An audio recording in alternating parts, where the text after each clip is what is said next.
Melissa Wood, and I'm actually going to be talking about the past year and how kind of dealing with my BFRB really started when I first came to the workshop last year. So, it was about 1 year ago today that I timidly sat in the back row in a meeting room of this very building for the 2014 CBSN workshop. This was my first introduction to CBSN, and I was in such admiration of this group of people who were brave enough to openly discuss their BFRB experiences. My attendance came at a time of frustration, hopelessness, and even anger. I had brought a loved one with me who, while I'm close with, when it came to my picking, they clearly didn't understand. After some passing remarks in the summer from this loved one that were less than encouraging, I became desperate to help them understand that this is not a choice, nor at a certain age does your brain suddenly say, okay, it's time to stop picking, and all the urges just disappear. Attending the seminar began my shift coping with my BFRB. But this shift did not come about because I had just recently learned that my picking has a name, or that this is a new behavior that I'm just furiously trying to understand.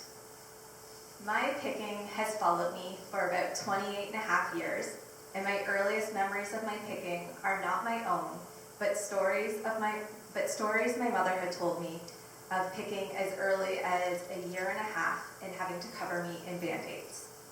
However, I do recall my own memories as early as 5 years old, feeling very embarrassed when it was time for my dance recitals and the little sequin costumes that would expose my arms, legs, and all the little marks and scabs that accompanied them.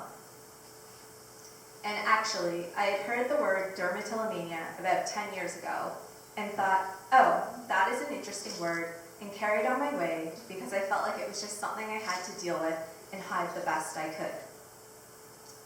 So you may be asking yourself, why, after so many times of hiding it, what has occurred in the last year for the change of heart of no longer wanting to hide my disorder? I contribute part of my shift to finally allowing myself to actually date someone the year previous, as up until then, I had intensely avoided dating. The experience allowed me to open up about my picking, and it proved to me that not every potential partner is going to run away because of the picking. Secondly, I think I've become exhausted. Exhausted from feeling ashamed, exhausted from dressing for winter in the summer, and exhausted from missing out on life. While my shift has not seen the decrease in picking I'd like to achieve, I have learned to cope better and be a little kinder to myself, and I've reached some freeing realizations. Realization 1, celebrate the small successes, and that it is unrealistic to only consider success as when or if I completely stop picking. I've been struggling for 28 years, and it's not just going to disappear. Realization 2, I did not ask for this. And realization 3, I do not need to take ownership for other people's insensitivities or lack of compassion. I no longer cry in an instant when I received unwelcome comments, like the time I was asked if I was a deep repellent tester, or if I do meth. And there was once the coworker who laughed and said, well, Melissa, it is self-inflicted. If the time and place is right, I will offer a little free education. But if it's not the place, I've learned to just walk away to protect myself. Now, this is not to say that I've always missed positivity when it comes to my picking and that I do not have my ups and downs, not by a long shot. This year, I felt extremely vulnerable to the negative impact that skin picking has had on my self-esteem and my thinking. By the time New Year's has rolled around, I will have been a bridesmaid in 2 weddings this year. While it is flattering to have friends who want you to be in their wedding, for someone suffering with dermatillomania, it brings about significant feelings of anxiety and dread. Wearing a bridesmaid dress becomes so much more than just wearing a dress. It brings about questions Am I going to heal in time? Will the scars show up in the pictures? Am I going to ruin the pictures? Well, the rational side can tell me, A, this day is not about me. B, your friends want you to be part of their wedding because they value your friendship and are not going to stop being your friend because you don't have perfect skin. But sometimes the emotional side is just so much stronger than the rational side, and there is no way out. Just recently, my friend came over with my bridesmaid dress and was all excited for me to try it on. I was feeling particularly self-conscious about my arms that day and froze. I had to tell her, I can't do it. I would prefer to try it on when I'm alone.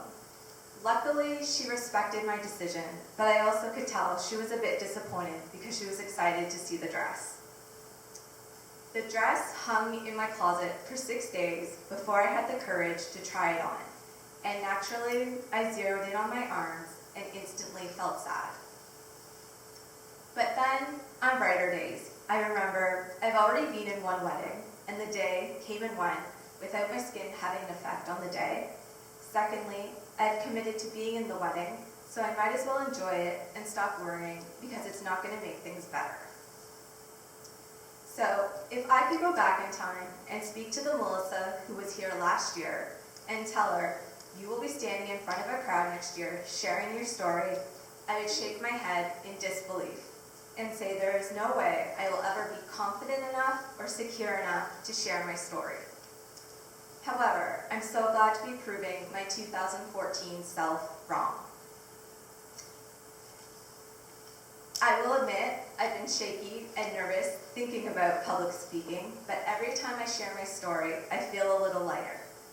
And I am hoping I've inspired anyone who may be timidly sitting in the back row to open up about their story, to even one person. And while yes, I do wish I didn't have to deal with dermatillomania, but I do. So I've learned that it's so much easier to deal with a BFRB when you have supportive peers than if you're all alone. And at the end of the day, I remember, the more we talk about BFRBs, the more power and influence we take back from the stigma that accompanies these disorders.